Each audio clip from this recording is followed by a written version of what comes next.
Welcome to Inside Independence, a production of produced by Joette Kuntz and filmed by Independence Television. Today our guest is Jason Meekhof, the new Executive Director of Blue Heron Land Conservancy, located here in Clarkston, Michigan. Jason, welcome. And would you kind of tell us something about yourself? We thank you so much for coming. Thank you. Yeah, my name is Jason Meekhof. I'm the new Executive Director of Blue Heron Headwaters Conservancy. I started in June. I'm very excited to, move the legacy of an organization that's been in this community for 52 years forward into the future. Okay. And it's a very exciting time for me and our organization. Well, tell us some of your background. So my background is, I have a rather varied background. For the last 8 or 9 years, I've worked in conservation nonprofits. Mm-hmm. I just recently completed my nonprofit management certificate from Oakland University. And prior to that, I actually have an art degree in metalsmithing and ran a high-end mixed media furniture company, making furniture for very wealthy folks in the Oakland County area. Wow. Well, welcome to Clarkston. So some of our viewers will remember that Blue Heron Land Conservancy was called North Oakland, I believe. Is that correct? Yes. We've had a few different names over our years. The organization's been around for 52 years. And over that time, we've obviously expanded our service area. Originally, when we started in 1972, we were Independence Land Conservancy. Oh, okay. And we were just based in Independence Township here. Then we changed to North Oakland Headwaters Land Conservancy. Oh. And in the past few years, we changed to Blue Heron because we now cover more than just Oakland County. Yes, you have a large area. So, yes, I think we ought to pay honor to and respect to two people. I was reading your website, and two people that I didn't realize had been part of the beginnings of trying to conserve some of our open space here, and that is Tom Bullen, who was an attorney here in town, and he's also passed away, and Gary Stonerock, who was a former supervisor for Independence Township. And they teamed up in the late 60s, early 70s to look at the township and to think about keeping it the rural nature that it is. Yeah, we've had obviously a whole breadth and width of members of this community on the board in our organization, starting with Tom and Gary in the 70s all the way to we have Emily now, who's been on the show before, and multiple other people in the Emily community. Duthink, yes, the president. Yes. She's the president of Blue Heron. So let's talk about what is a land conservancy, because I think some of our viewers would be really interested to see that definition. So land conservancies, what we do is we protect the landscape and the land and the wildlife in a region. What we do is we either purchase land outright, so we own the land, or we purchase or are given conservation easements, which is essentially the development rights to a property, right? So we get those, and then we hold those in perpetuity, and we preserve the land in its current state and improve that state for the natural state of the land, so that we can improve the ecosystem and make sure that our nature is, stewarded forward in perpetuity. Well, let's talk about your mission statement, because I think it's very concise, and it's education, it's stewardship, and so the mission of Blue Heron Headwaters Conservancy is to protect our land, water, and wildlife in the headwaters region of the Flint, Shiawassee, Clinton, and Huron River watershed, Huron rivers, and through preservation, stewardship, and education. So what we will do is we preserve that land, we steward that land by making sure the ecosystem is the healthiest it can be, by getting rid of invasive species, replanting native species in those places that they need to be planted, and generally stewarding that land to be in its best quality as it can be into the future. And then we educate folks on the importance of saving land and protecting land in the community,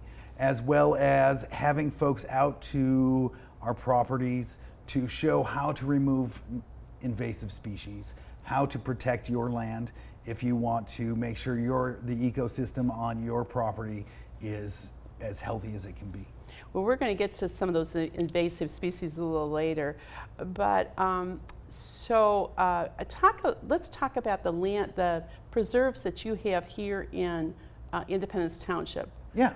So in Independence Township, 3 big ones that we have would be Voorhees Beardsley, which is a property over where Maybe and Clintonville Road hit.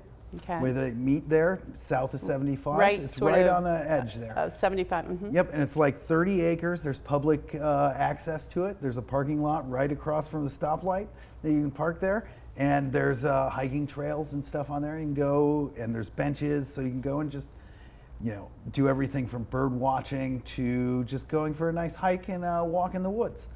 So that's what corner of Clintonville and Maybe Road would that be? So that would be on the east side, south of 75.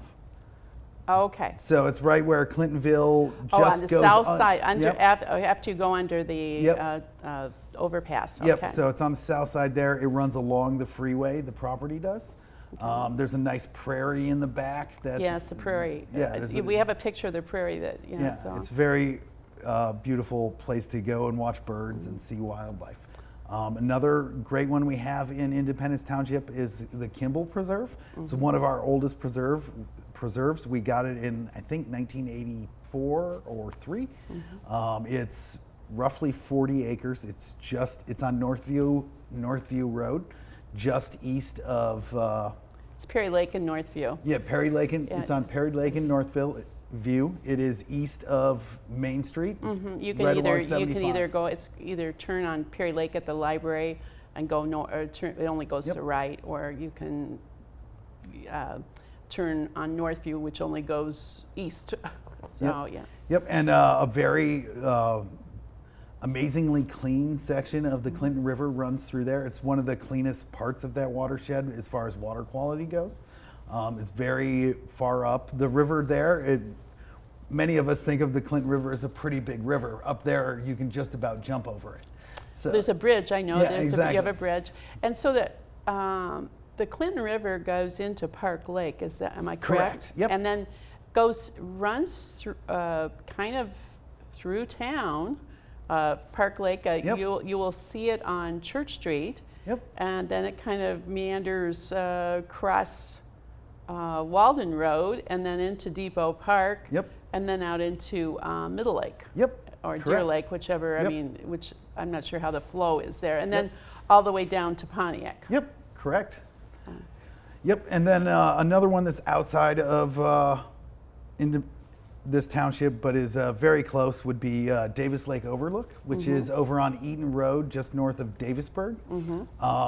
That's a part of the Shiawassee Basin park that they have over there. We have on one side of the road, we have an easement with the township there, and on the other side of the road, we have 30-some acres of property that we own outright. And it's a gorgeous fen, which is a wet prairie. So it's a lot of folks would be like, oh, it's a swamp. No, it's a fen. It's one of the most endangered landscapes we have in the state. They were some of the first places to get plowed under or drained to turn into fields, farmland. And they have a tremendously varied amount of wildlife, native plants. That particular one is the home of the Poweshiek skipperling butterfly, which is a tremendously endangered butterfly. There's only a few hundred of them in existence anymore. So the Poweshiek skipperling is there's the Poweshiek skipperling.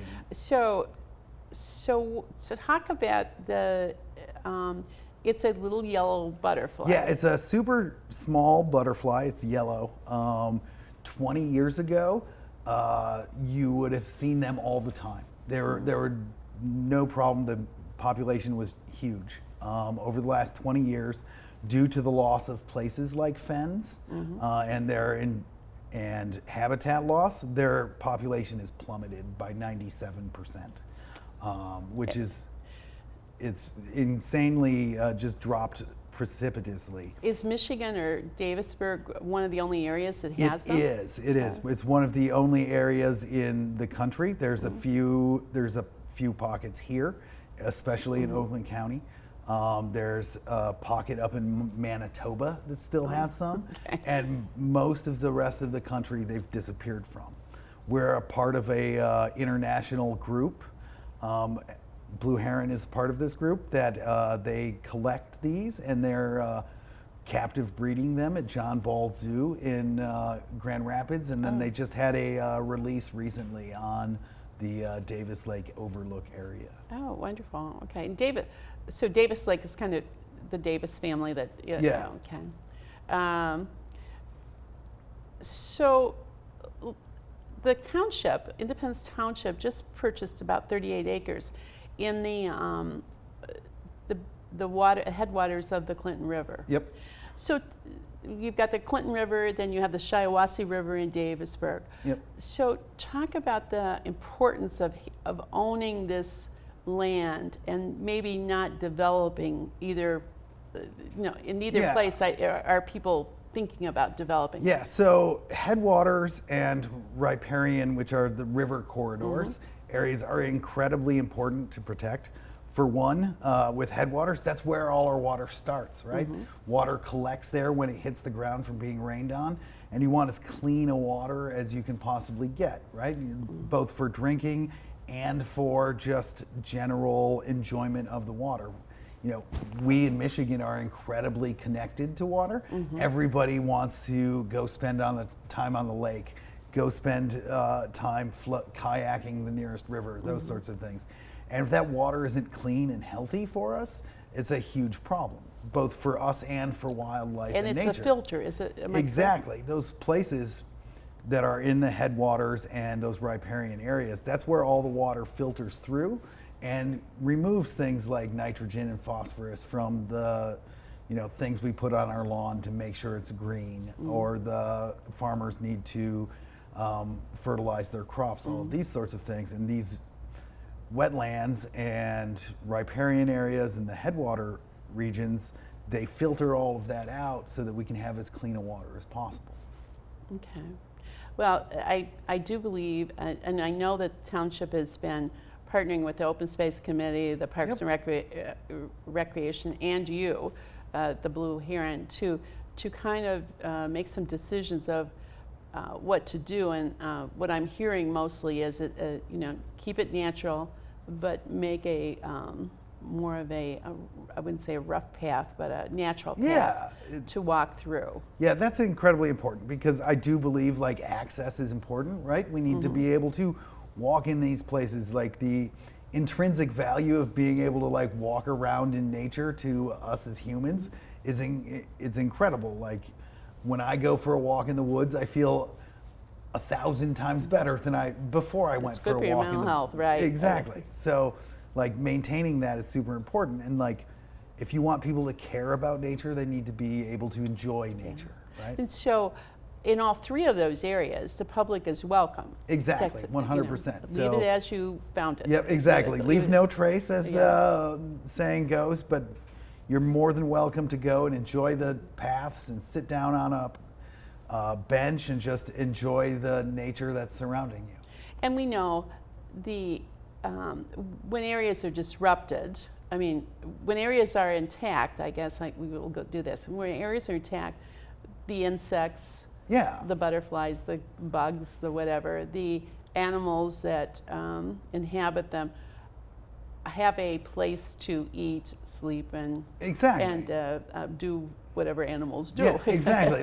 These working ecosystems, these native working ecosystems, are incredibly important to all of our wildlife and our plant life and all of those sorts of things. development happens, right? It's a thing, and the bulldozer never slows down, and we need to try to protect some of these places. So we have those banks of native plants and animals and all of those things to, like, the last thing I would want to see is, like, my child in 30 years not be able to see a skipperling butterfly or any number of birds, right? Because that we haven't maintained that habitat for those things. Right, right. So 1,500 acres is what 1,550 Yep. acres? We have, unless you've changed in the last few. yep, we have 60 preserves, 7 of which are public, such as Davisburg, the Davis Overlook, Kimball, and Voorhees Beardsley. And then we have a selection of other properties that we have either conservation easements on, somebody has chosen to protect their property in perpetuity, so that while they can sell their house and all of that, when somebody moves there, that land still stays protected, right? Well, let's talk about that a little bit. So people will say, people in the north end of Independence Township own 10, 12, 7 acres of land. Yeah. So everybody, I mean, their home is probably their biggest investment. Yep. Most of the time. How could you have some kind of an easement on there that would, how would that work? So the way that would work is you would come to an organization like us, Blue Heron, right? And you would say, I want to make sure that my property stays in this state, in its natural state forever. Like I was just at a meeting with a fellow, they own 10 acres, and they want to make sure that they have their house, obviously, and the surrounding lawn and all of that sort of stuff that they can still keep and use in any way they want. But the rest of their property, there's a beautiful river that runs through it, and they're very much are like, I don't want the next person to break this into 6 houses, right? Okay. And they're like, I see a value to keeping this property in its current state because it is beautiful, it's important for the water quality, it's important for nature. So the current state truly means one house. Yeah. One house on a piece of Exactly. property. One house on a piece of property. We have another property that's got a house and a couple of barns and that sort of thing. So those conservation easements are then crafted in a way that you can, if you need to cut a tree, you can cut a tree. These sorts of things. You can still maintain your property as it needs to be, but it prevents that property from being broken up into subdivisions in 20 years, right? When you pass away. So, I have property. That's a thing that, like, when I pass away, I wouldn't want my kid to necessarily, I love them dearly, but I don't necessarily want them to put 2 more houses on that property, right? Because I see the value of that property in its well, it is a natural state. habitat. We in Independence Township have experienced a large piece of property being developed with no habitat left. Yeah. Not even a tree or grass blade, I think. So we really do see that the big animals are moving out of there. Yep. But what we don't probably know is all of the birds, insects, small animals, and their food. Yeah, exactly. Is gone also. And like, there's certain things that, like, certain animals can survive in very like marginal habitat, like deer, right? Deer can live just about anywhere, even in a subdivision that's got mostly invasive trees and those sorts of things. It's the other animals that require very specific ecosystems to exist within. Like, for instance, a really big one that people know about is the Blandings turtle, right? It's a very rare, it's a species of special concern in Michigan, turtle that requires very specific ecosystems to live within.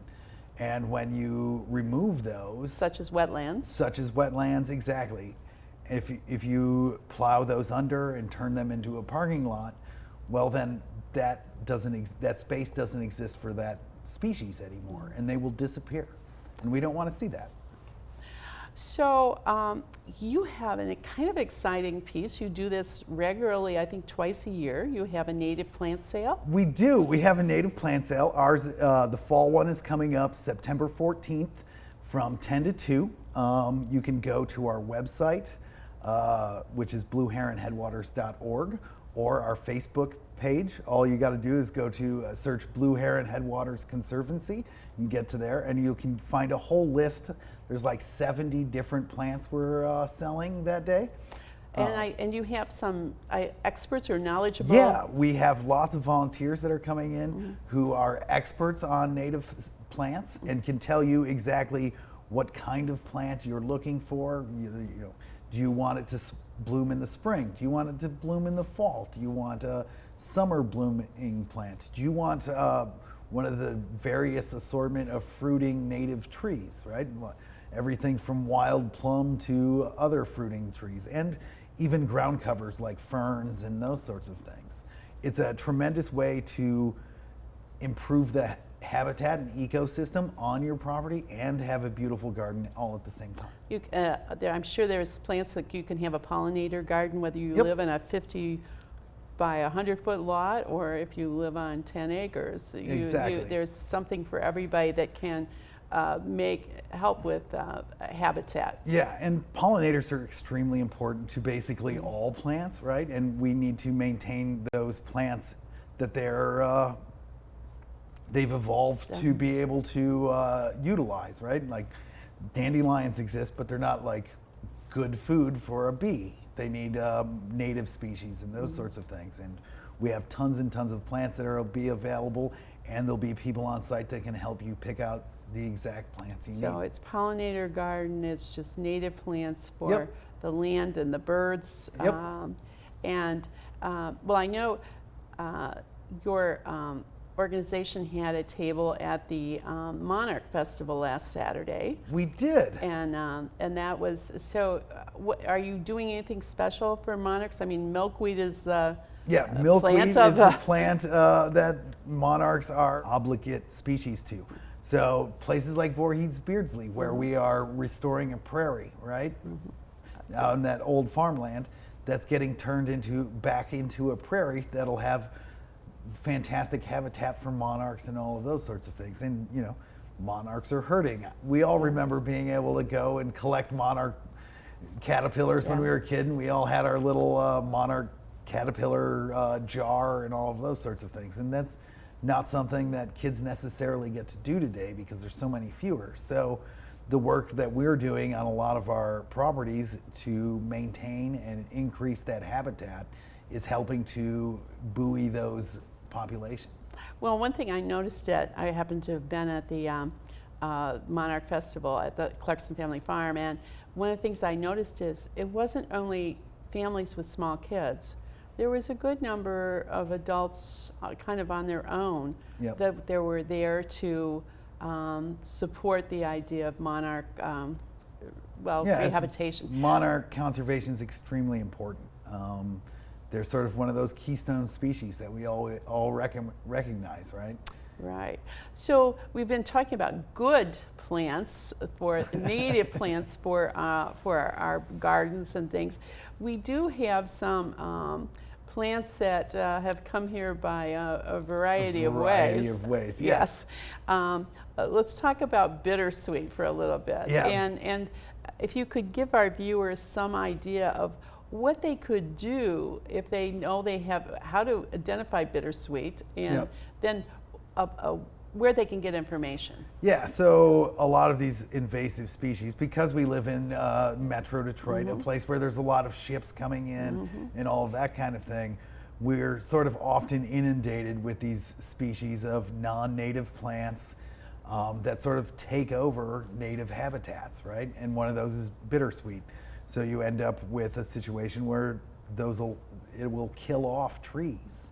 So it's a vine-like plant. It's sort of. But it's probably 1 or 2 inches. Yeah, they'll get very big, and they'll essentially wrap themselves around trees and will kill lots and lots of trees in a short period of time.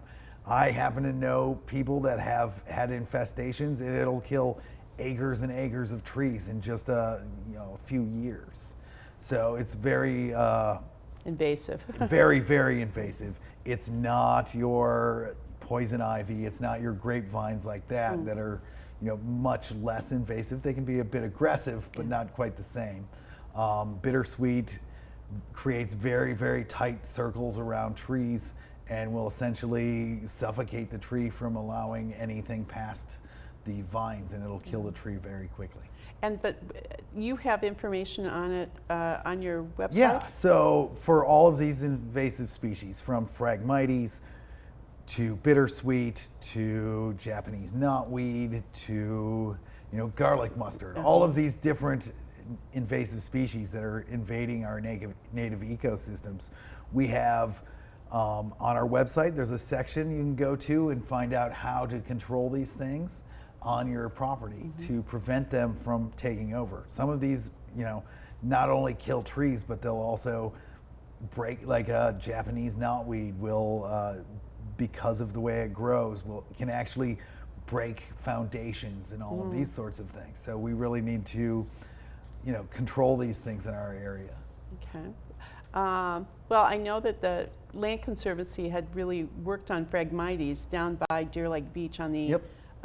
Has that been successful, or they tend to grow in? I mean, we used to have cattails, and now we have Phragmites in many, many places. Yeah. So Phragmites are oftentimes invading these wetlands, like where you would have expected to see cattails, and they create this just dense mat of exceptionally tall green foliage, right? So you drive by and you're like, oh, that's a very thick mat of foliage, right? And it's Phragmites, and it just suffocates out everything else. Nothing else will grow in there because they grow like essentially matchsticks right next to each other. They grow so close to each other, and they can cause extreme problems for everything from water flow to preventing native plants from, they'll just outcompete them.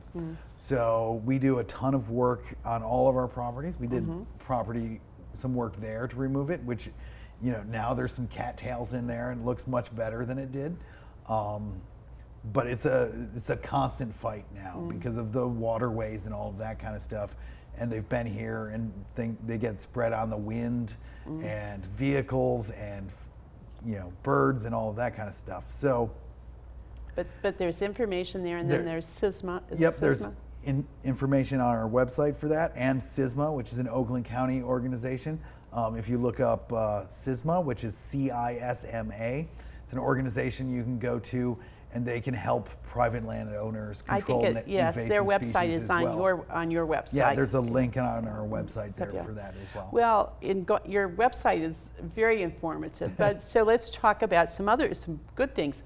So is it Volunteer Wednesdays? Is that? Yes, we have Wonderful Wednesdays, which is volunteer with our stewardship person, Kyle. We have a sign up on our website. You can sign up to go and volunteer and go out to a property and help remove invasive species, or do some native plant plantings and all sorts of different variety of fun and really important work you can do, and learn more about what we do and learn more about how to protect the habitat and the land in your area. Well, that's wonderful. Okay, so that's a positive thing. Now, we kind of touched on it. So let's go back, because people can. There is a place to, if they wanted to donate land, or a land conservancy piece. Yeah. So talk about what should they do?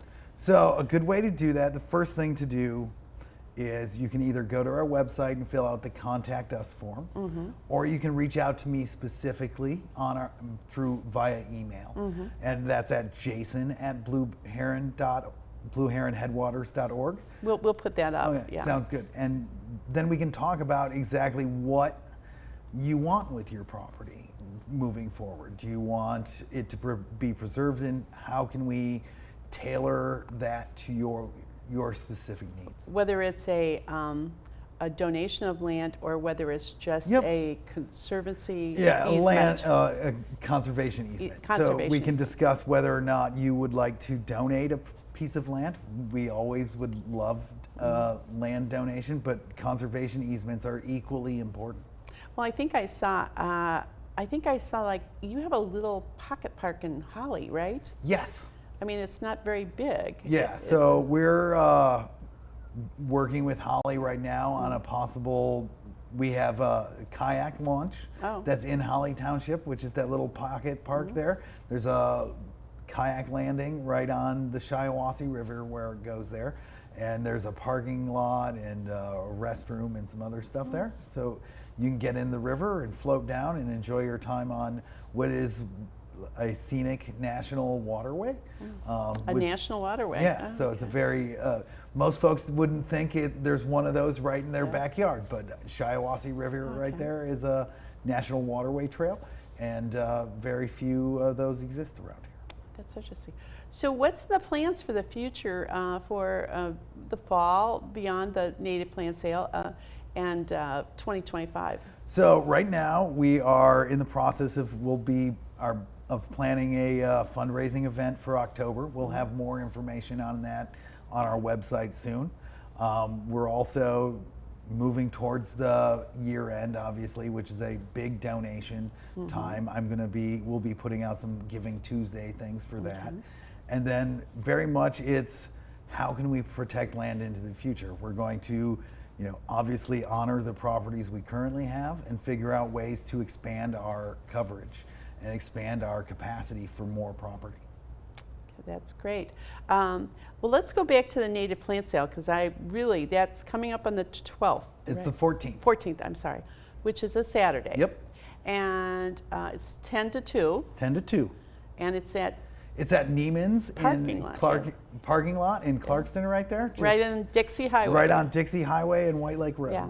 So that's the first thing. If you just want to make your initial step into helping the environment is putting in a some kind of a native plant or tree or exactly. And it's also like we've put them in our at my home. We've added native plants after we moved in, and we're seeing a ton of both everything from turkeys and deer, but also hummingbirds all the time and lots of very neat pollinators and other birds. So it's both great for the environment and really enjoyable to see. Yeah, well, I mean the variety of birds you'll have, as well as I understand that I have a lot of turkeys on my property, and they seem to be good at eating ticks. Yes, turkeys are great for eating a lot of bugs, especially this time of year.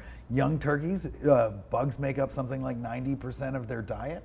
So this time of year, you want some turkeys in your yard because they'll get rid of those ticks. They're taking care of everything. Yes, I do. So we really appreciate having you today.